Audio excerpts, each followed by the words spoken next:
She says she took an orphaned wild fox as a pet. But Colorado wildlife officials took the fox and euthanized him. KRDO News Channel 13's Julia Donovan has both sides of the story. She's live in Colorado Springs. First off, I want to give you a look behind me. This is where the woman said she'd keep Flash the fox on nice days, and otherwise she said he'd hang out with the family just like any other pet.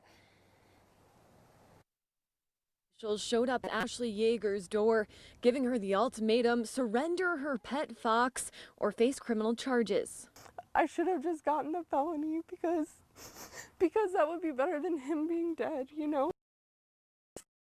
But it shouldn't be so black and white. Ashley found Flash the fox when he was just 2 weeks old under her friend's porch. She told me all of his siblings were dead and his mom had abandoned him. So being a fox fanatic, Ashley chose to help despite Colorado wildlife officials telling her to leave him alone. Because it's nature. Just leave it alone. Don't touch it.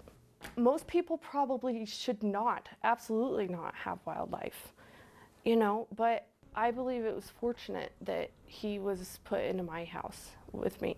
Ashley cared for Flash ever since for the last 2 years. He was everything, like my world and everything. Like if he would bite too hard on accident, you'd say, ow, and he'd be like he'd immediately like release and be like, I'm sorry. And he'd bite lighter from then on.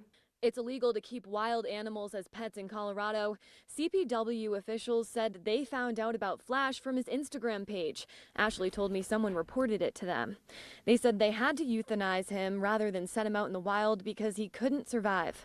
When we asked why they didn't bring him to a sanctuary, they said, quote, fox can carry disease like rabies and canine distemper. Unfortunately, the only way to test for rabies requires euthanizing the animal.